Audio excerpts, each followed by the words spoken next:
Assalamu alaikum. Hope you people are doing great. Today we are going to start chapter number 4, developing an effective business model. So, as you people know, we are in the 4th week of our journey into entrepreneurship. So, today we begin chapter number 4, developing an effective business model. To understand what a business model really means, let us begin with the story which is being provided in the book. Her Campus Media. Her Campus was started by 3 college friends in the United States. Their idea was to build an online magazine for college women, covering lifestyle, fashion, career tips, and daily student life. When they started, they had no office, no investors, no big team, only an idea. But what made them successful was not just their idea, it was their business model. They created content that was free for readers, so students loved it and traffic grew quickly. And they earned money from advertisers and brands who wanted to target this specific group of readers.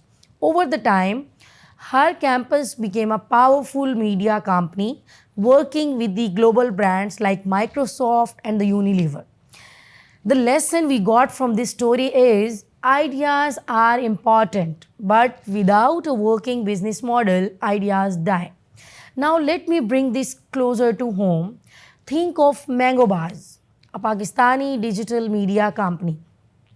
It started with 2 young entrepreneurs who noticed that youth in Pakistan wanted fun, relatable content online, memes, articles, and social media stories.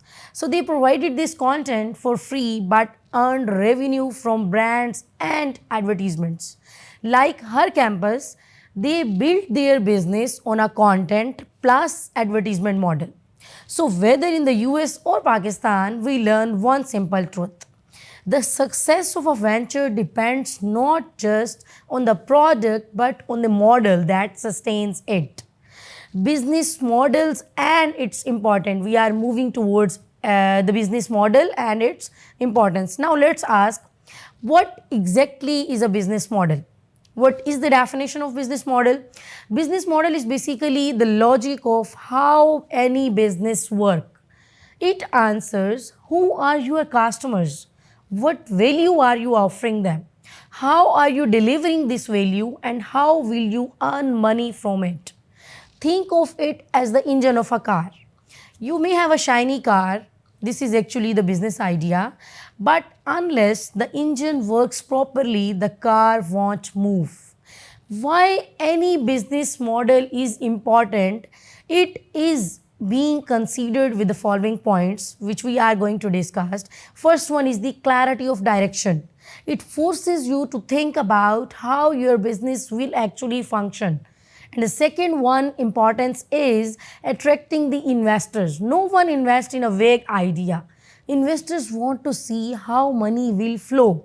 The third main important reason is the sustainability. A good model ensures long-term survival. A weak one burns cash and collapses. The fourth reason is growth and expansion. Any business model helps you to plan which parts can be scaled up later. For example, Bikeya. It is a Pakistani motorbike ride-hailing and delivery app. It is a clear business model. It connects riders with the customers.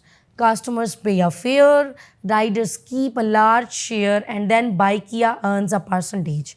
So this business model is simple, it is scalable, and it is sustainable. If we take an example 2, then Chotu Kash is the fintech micro loan app in the Pakistan. Their model is providing very small loans instantly to the people through the mobile phones. It charges a small service fee and earns a revenue from interest in the partnership. So their model works because it targets a segment ignored by the big banks, the poor and the lower middle class who need urgent small loans. They are being ignored by the big banks. So the reflection in this particular example is that if you ever think of starting a business, ask yourself not just what will I sell. But what is my business model? I have another example, which is the savvy entrepreneurial firms. Quirky. This following book, which we are following, is introducing us to Quirky, a US based firm. Quirky invited ordinary people to submit the product ideas. If the product ideas being chosen, then Quirky would design, manufacture, and then sell the product, and then share the profit with the inventor. So this was a completely fresh business model because it turned everyone into a potential innovator, not just engineers or a big companies. So lesson we got from this Quirky company is sometimes the innovation lies not in the product but in the business model itself. If we see it from Pakistani perspective, I have an example of enablers in Pakistan. Enablers basically followed a similar path. Instead of selling their own products, they build a model around teaching thousands of people how to do e-commerce. So, enablers' income comes from training fees which they charge from the people and the partnerships, while their students earn by selling the products online. So the model created an entire ecosystem just like Quirky. I have another example from Pakistani perspective, which is Dastan Publishers. Dastan is basically a startup that allows the young writers to publish books in Pakistan. Instead of traditional publishing, which requires big investment, they built a model where the writers share the cost and revenue. So this business model gave opportunities to thousands of writers who would otherwise never get published. So just think about it. If you can design a smart business model, even an average product can succeed. But with a poor business model, even the best product may fail. Now let us look at the general categories of the business models which are being described in your book as well. The first business model is the standard business model. So the standard business model is the tried and tested model. It is common, it is reliable. Examples includes in this model is advertisement model like Geo News, like Express Tribune, which offer free content but earn from the ads. Next, we have the subscription model. In the subscription model, the customers pay monthly or yearly, like Netflix, like local gyms. The next we have after the subscription model is retailer model. Buy goods in bulk and then sell at a markup, like Stylo, like Khadi.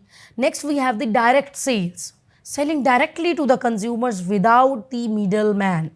I have a Pakistani example. As you all know, the Stylo brand. Stylo manufactures shoes in bulk, sells at its outlet with a markup. A very standard retail model but extremely profitable. Next, as you know, we have another brand in Pakistan, Interwood Furnitures. Interwood sells furnitures directly through the showrooms. Their business model is actually the mixture of manufacturing plus retail. It's a common and the stable structure. The reflection we got from these examples as well as the model is sometimes we don't need to reinvent the wheel. Standard business model can still work if executed well. So what went wrong with this particular model? Peer-to-peer business model. Next we have peer-to-peer business model. Peer-to-peer means connecting individuals directly. For example, as you know, the Airbnb. Airbnb hosts and guests, Uber drivers and riders, they are both connected. But this following book which we are following reminds us many P2P firms failed. Why? Because they could not build trust. They could not maintain the quality or they face legal challenges. If we see it from Pakistani perspective, ride-hailing features, several apps tried to compete with the Careem and the Uber in Pakistan, but they being collapsed because the customers did not trust the services. Drivers were not properly screened and apps were buggy. If you see another example, we have the local online marketplaces. Some Pakistani peer-to-peer buying selling apps like OLX clones failed because of fraud. So users lost trust as fake ads increased. So lesson we got from this is peer-to-peer works only if there is trust, if there is safety, and if there is proper execution. So the next we have the disruptive business model. Disruptive business model actually break the rules and change the entire industries. We have the global example of Uber, as Uber disrupted the taxi industry. And if we see from Pakistani perspective, we have the example of Food Panda. Before Food Panda, ordering food was painful. Phone calls, wrong orders, no tracking. So Food Panda disrupted this by offering a smooth app-based ordering system. Now even small street vendors can sell online. As you know, we have this Zameen.com. Before Zameen.com, property dealing was slow, was hidden, was fully of middleman work. So by putting listings online, Zameen disrupted real estate. Now millions check property prices and locations online before contacting the agents. So lesson we got from this story is disruption is risky, but it can lead to domination of entire industries. So if I summarize this today's lecture of business model, so as I gave you the example of Her Campus Media showed us how students build a media empire through a smart advertisement model. So business models are crucial for clarity, for sustainability, and for attracting the investors.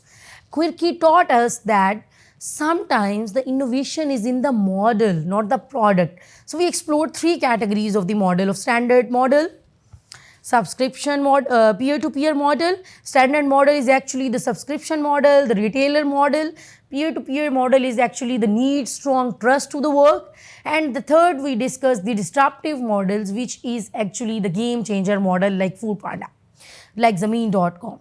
So in the next lecture, we will explore the Behringer or the Ireland business model template, which basically gives us a practical framework to design a business model ourselves. Thank you so much.